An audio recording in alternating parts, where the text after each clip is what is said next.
Hello, Digital Learning Days, Week 2, Day 2. Week 2, Day 2. Question number 1 says, give an example of a rational number.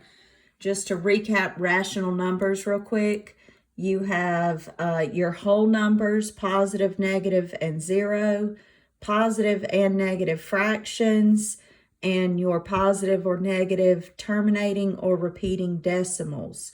That leaves us with irrational numbers being numbers like pi and decimals that do not terminate or repeat, and those are going to be your ...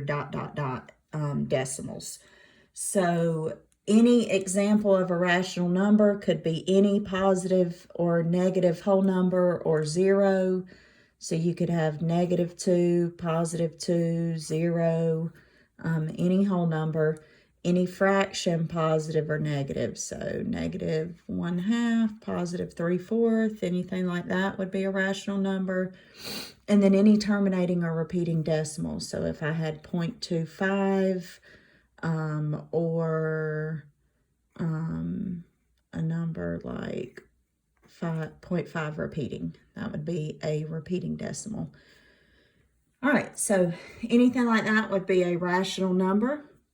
Number 2 says what? That's not what it says. What is the value of 3 to the negative second power? 3 to the anytime we have a negative power, you're going to change the negative to positive and put that whole term under 1. So that would be 3 to the 1 over 3 to the second power. Now, our instructions don't say whether to leave this in exponential form or change it to standard form. So you can do whichever you like. This would be exponential form, or 1 over 3 times 3, which is 9, would be standard form. Either one of those options would be correct, since our instructions don't specify. Number 3 says solve for x. The first thing I need to do is get my x terms on one side of my equation. I'm going to do that by creating a 0 pair over here. But if I add x to this side, I have to add x to this side. And remember that when there's no number in front of the variable, that just means there's one of those. So I'm adding 1x to both sides. So this would become 13 minus 3x equals 1. Then I want to get my constant to one side.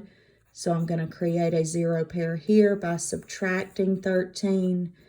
But I also have to subtract 13 from the other side. And this leaves me with -3x equals -12. X is being multiplied by -3, so I'm going to do the inverse, which is divide by -3. And that would leave me with x equals +4.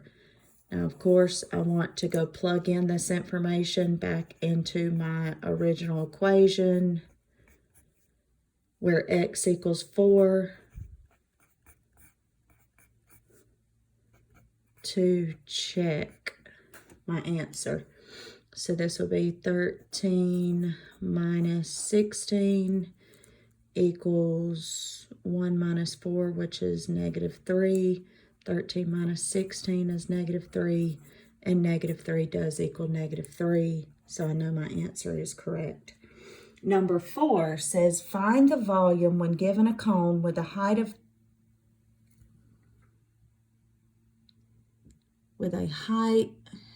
that's number 2, sorry. With a height of 3 inches and a base diameter of 4 inches using 3.14 for pi. So here, I wrote this wrong.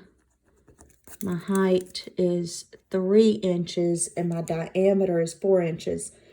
Now it gives us the formula for volume of a cone, which is 1/3 pi r squared times height, where r stands for radius.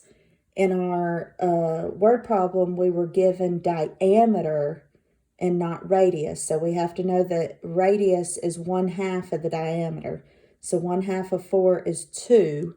So I'm going to do 1/3 times 3.14, which is what it said use for pi, times my radius of 2 squared times my height of 3. So I'm going to plug all that in my calculator. This is the one where I couldn't figure out how to put the fraction in. Let's do that. Okay. 1/3 times 3.14 times 2 squared is 2 times 2, which is 4, times my height of 3. And all that equals 12.56. So volume equals 12.56. It doesn't specify what to round it to. And our unit of measurement is inches. So volume is always cubed. 12.56 inches cubed. All right, then we have number 5, part A, says if a square has an area of 100 inches squared, what is the length of one of its sides? We know that area equals length times width. So if area is 100, and we know that squares have all the same side lengths, then that would be something times itself. The length times the width would be the same, would equal 100. And then we would take the square root of both sides, and x equals 10. So one side of that square would be 10 inches, would be my unit of measurement. Have a great day.